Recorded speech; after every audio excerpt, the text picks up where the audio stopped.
Está con nosotros Víctor Álvaro González, Next Step Finance. Víctor, bienvenido, buen día. ¿Qué tal? Muy buenos días. Bueno, envidia, pero no por el pecado capital, sino por envidia de los chips. ¿Qué hacemos ahora?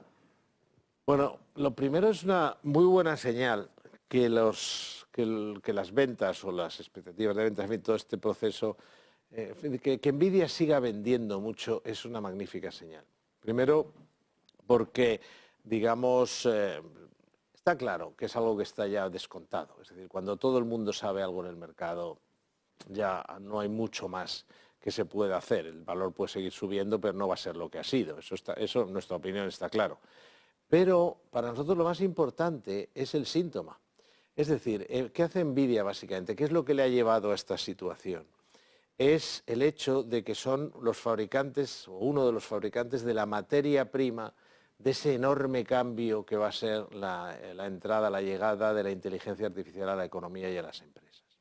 Claro, si Nvidia vende mucho, significa que las empresas que irán desde Microsoft, pasando por gente, yo que sé, bancos, lo que sea, otros sectores le están comprando.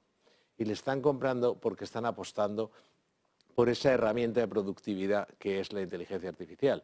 Entonces, luego, en el futuro, veremos cómo esa materia que han comprado otros sectores y que vende Nvidia y otros, se irá transformando en productividad en otros, en esos sectores que compran. Por lo tanto, es una buenísima hasta que permee. Sí, es Nvidia. Pero digamos que reduce. Nosotros nunca hemos pensado que esto fuera ninguna burbuja. Será una burbuja. Todas estas cosas acaban mal, pero vamos, no quiero que ese sea mi titular. Es decir, de momento no hay ninguna burbuja, en nuestra opinión, en lo que es lo referente a la inteligencia artificial y su llegada a las empresas y la economía. Yo creo que estamos más bien en el principio. Se está ya descontando en algunos valores, pero todavía vamos por llegar en otros sectores. Y esto es una muy buena noticia porque primero reduce el temor a que estemos en una burbuja. A lo mejor lo podemos estar en Nvidia concretamente, pero desde luego no es una burbuja como tal el tema de la inteligencia artificial. Y segundo, nos está diciendo, cuidado, estáis viendo cómo suben y crece el valor de los fabricantes, del software y del hardware. Pero luego vendrá el uso de la inteligencia artificial, que tardará tiempo, pero tú piensas una cosa, que los mercados se adelantan. O sea, en la subida de Nvidia lleva mucho tiempo porque ya hubo gente que se empezó a espabilar y a darse cuenta de que esos chips solo los hacían ellos o eran de los pocos que los hacían. Sigue el inversor con el run de esto me encanta, estoy encantado en estar en renta variable, en estar en tecnológicas, en estar en Nvidia, en estar en 6+1 magníficas, ¿no? Por lo de Tesla, sí o no. Pero es que Japón, el Nikkei, cuando estaba a los niveles de ahora, yo llevaba una Air Jordan y una Game Boy, llevo diciendo toda la mañana, 1989. Sí. Es decir, ¿hasta qué punto no estamos en una situación de riesgo en el sentido de como esto se gire, nos van a recoger en Marte? Y es difícil llevarle. Ahora mismo el taxista está hablando de Nvidia para reducirlo a mensaje coloquial. Eso no es bueno. No lo digo por el taxista, digo porque en general, cuando ya todo el mundo empieza a hablar. Pero vamos, yo no creo que se esté hablando, a lo mejor en Estados Unidos sí, pero en el mundo entero no creo que se esté hablando de Nvidia. A mí me han preguntado mucho justo antes de la caída del Bitcoin, y para mí fue una señal de que aquello se estaba calentando demasiado.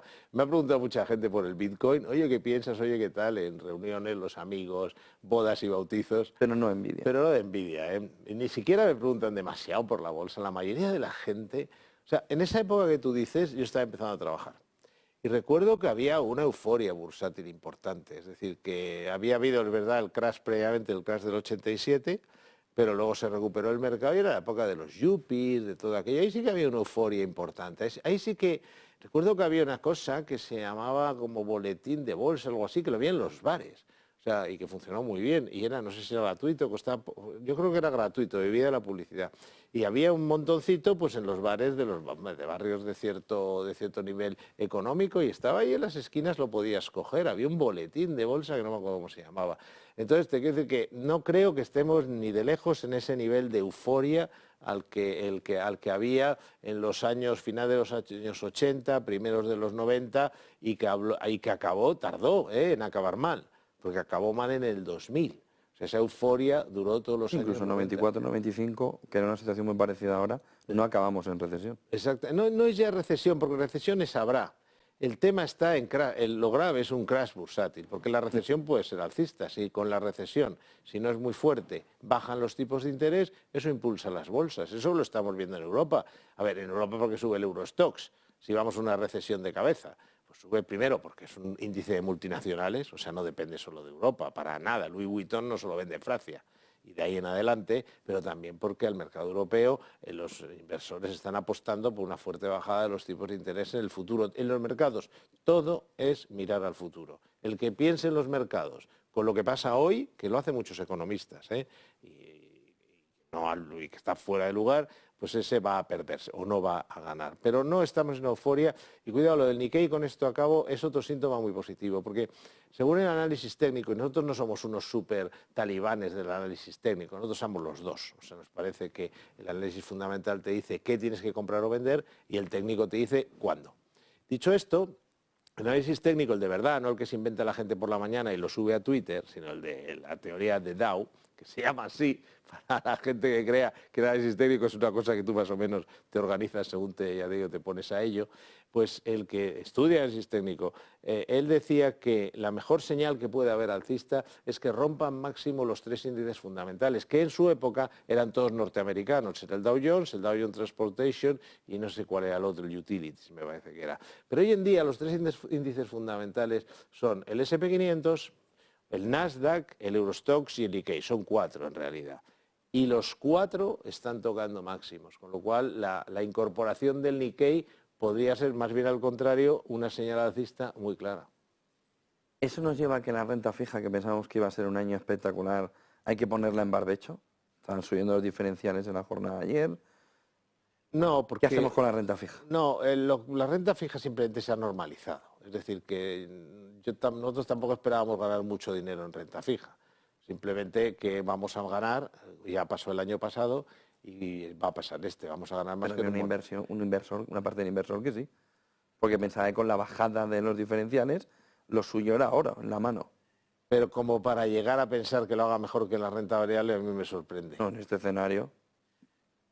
Vamos, porque además ya se veía venir. O sea, una cosa es decir que van a bajar los tipos de interés, que bajarán, cuidado, al tiempo. Es decir, que la inflación le costará más o menos y lo que estamos viviendo es esa última milla. Bueno, o no, pero de momento sigue bajando. Es que el otro día tuvimos, que lo comentamos creo juntos, estábamos incluso en directo, y salió en lugar de 2,9, 3,1. Sí, pero viene de 3,4. La inflación sigue bajando. Llegará un momento que la inflación se ponga en el 2,8 y un tipo de interés del bono americano del 4,30, pues es muy atractivo cuando la inflación es del 2,8, del bono americano, que es muy raro tener interés real positivo en el bono americano, el momento es un poquito. Entonces, quiero decir que son muy atractivos. Yo creo que la renta fija va a seguir funcionando, incluso mejor los plazos cortos y medios. La europea, vamos, seguro, porque al final en Europa nos vamos a encontrar con una recesión y va a haber un momento que el Banco Central Europeo va a tener que bajar tipos sí o sí, probablemente incluso más, no antes, porque ellos van a hacer lo que haga la FED, pero probablemente más que la FED, y en ese momento pues funcionará. Pero vamos, la renta fija simplemente, nuestro objetivo ha sido y es ganar más que en un monetario, claramente, y poco más, porque tampoco da para mucho más. Bueno, en algunos casos puede dar para bastante más, si estás hablando de plazos más medio y largos y tal, pero digamos la cuestión es sacarle al monetario un 2-3%, eso es un poco el objetivo. Pero ganar dinero, lo que se dice ganar dinero, siempre se ha ganado más en bolsa y estamos en un escenario muy clásico, que donde se gana es en bolsa. Nos has dicho durante el último tiempo que era importante ver cómo la falta de independencia de un asesor puede afectar a la rentabilidad del cliente. ¿Tienes algún ejemplo de los últimos meses?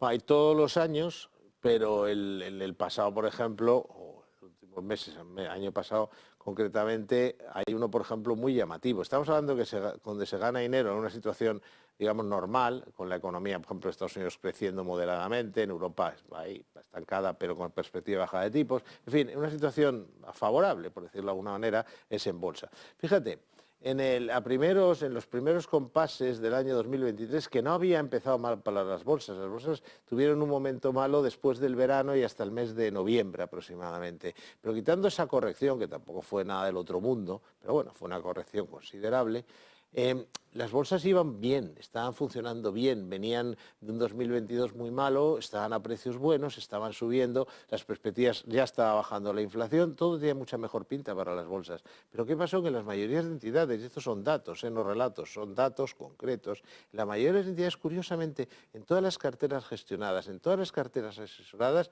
lo que hizo la renta variable es bajar mucho.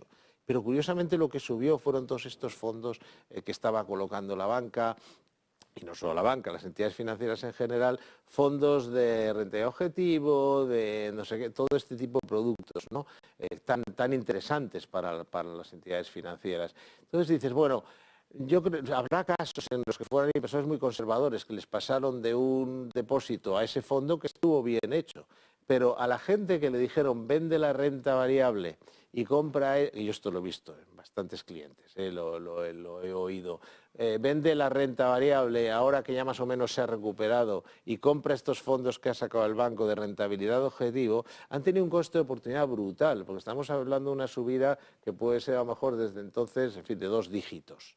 Con lo cual, fíjate, ¿no? Pero claro, el banco en ese momento su objetivo, digo bancos y digo sociedades de valores y todos los que lo han hecho. El asesor no independiente es un distribuidor, es un comisionista. Tiene que colocar producto. Y en aquel momento tenían unas campañas, y las campañas eran vamos a colocar fondos de rentabilidad objetivo y fondos de rendimiento no sé qué y tal. Y básicamente había que colocar eso como sea. Se le colocó a todo el mundo. Entonces, se le colocó a todo el mundo hasta el punto de que gente con perfiles que podían asumir un peso en bolsa, lo redujeron y se perdió una de las mejores subidas que ha habido en mucho tiempo. Acabo con un ejemplo que no es del año pasado, pero ya que estamos, pues queda muy bien, porque es uno muy reciente y otro muy antiguo. Yo recuerdo cuando lo de Enron, aquel escándalo que hubo para la gente joven, que no lo conoce, vamos, fue un escandalazo de que una compañía que valía nada, bueno, valía nada no, valía X y se colocó a todo el mundo como si fuera aquello Nvidia, porque Nvidia vende. Y Nvidia gana, bueno, tiene ventas brutales, pero eso era humo. Se lo colocaron a todo el mundo hasta tal punto que se lo colocaron también a todos los clientes de banca privada de los bancos, lo recuerdo perfectamente. La gente se lo colocaron más como si les hicieran un favor. Fíjate, a sus mejores clientes les colocaron Enron, porque las comisiones por colocar aquello eran muy interesantes, ¿no? Entonces, fíjate, es que no se salva nadie de esa falta de independencia que puede llegar a ser muy perjudicial. Muchas veces, no ya es por perder, sino por perderte ganar dinero. Muchísimas gracias. Víctor Álvaro González, director de estrategia de la firma de asesoramiento independiente Next Step Finance. Buen día y buen negocio. Igualmente, José Antonio. 9:54.